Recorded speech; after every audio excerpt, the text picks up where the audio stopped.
আরজিকর কাণ্ডের 6 মাস আজ অভয়ার জন্মদিন, আর এই জন্মদিনেই মৃত্যুর বিচার চেয়ে পথে নামছে অভয়ার পরিবার।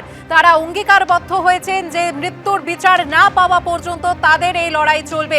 আজ একাধিক কর্মসূচি নেওয়া হয়েছে। দুপুর 3টে নাগাদ কলেজ স্ট্রিট থেকে শুরু করে আরজিকর মেডিকেল পর্যন্ত মিছিলের ডাক দিয়েছে অভয়া মঞ্চ, এবং মূল অনুষ্ঠান আরজিকর মেডিকেলে রয়েছে বিকেল 5টায়। বিচারের দাবিতে তাদের এই কর্মসূচি। আজ অভয়ার জন্মদিনে মেয়ের মৃত্যুর বিচার চেয়ে মিছিলে হাঁটবে নিহত চিকিৎসকের পরিবার।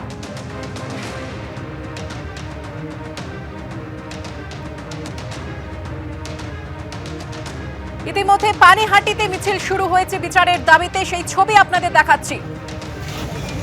নাগরিক সমাজ পথে নেমেছে। আজ অভয়ার জন্মদিনে তার মৃত্যু বিচারের দাবিতে হচ্ছে এই কর্মসূচি।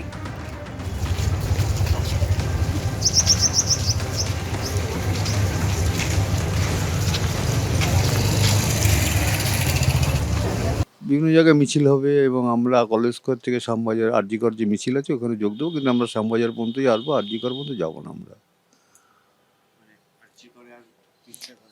না, আরজিকর নামটা শুনলেই এখন ভয় লাগে। যে কলেজটায় চান্স পেয়েছিল বলে আমার মেয়ে সেদিন খুব খুশি হয়েছিল, বলেছিল মা তুমি খুশি হয়েছি তো আমি আরজিকরে চান্স পেয়েছি।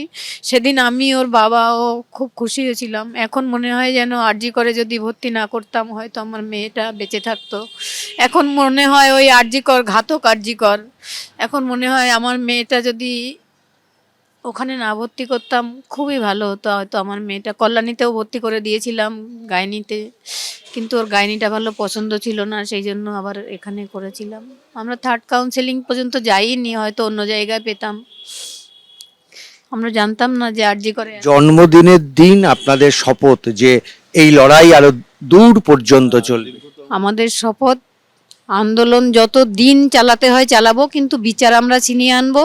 এবং ওর এই জন্মদিনে প্রথম ও নেই, তাই সমস্ত স্বাস্থ্য প্রতিষ্ঠান, সমস্ত জায়গার সরকারি বেসরকারি সব জায়গায় তা ওর জন্মদিনে যেন মোমবাতি জ্বলুক, এটাই ওর জন্মদিনের উপহার হোক।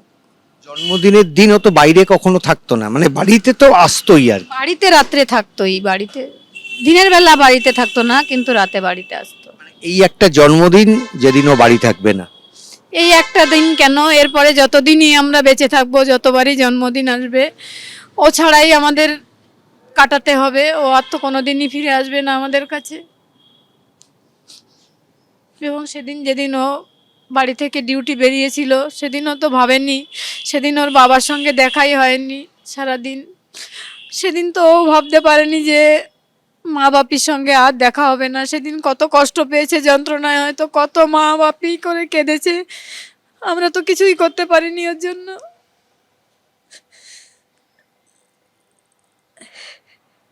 মাত্র 31 বছর বয়সেই চলে গেছে মেয়েটা, কিন্তু তার বাবা এবং মা প্রতিদিন রাস্তায় নেমে লড়াই চালাচ্ছেন যাতে তার বিচার হয়। তারা বিশ্বাস করেন যে এখনো বিচারের অনেক কিছু বাকি, অনেক কিছু অজানা তথ্য এখনো জানতে বাকি দেশের মানুষের। কারা মারল তাকে, কেন মারা হলো, কতজন ছিলেন, কোথায় খুন করা হয়েছে, অনেক প্রশ্ন, কিন্তু এখনো পর্যন্ত তার উত্তর মেলেনি। তাই জন্মদিনের দিন সকাল থেকে আবার নতুন করে আন্দোলনের শপথ নিয়ে রাস্তায় নামবেন রাজ্যবাসী, সঙ্গে থাকবেন তারাও। ক্যামেরায় শ্যামল জানার সঙ্গে উজ্জ্বল মুখোপাধ্যায়, এবিপি আনন্দ, কলকাতা।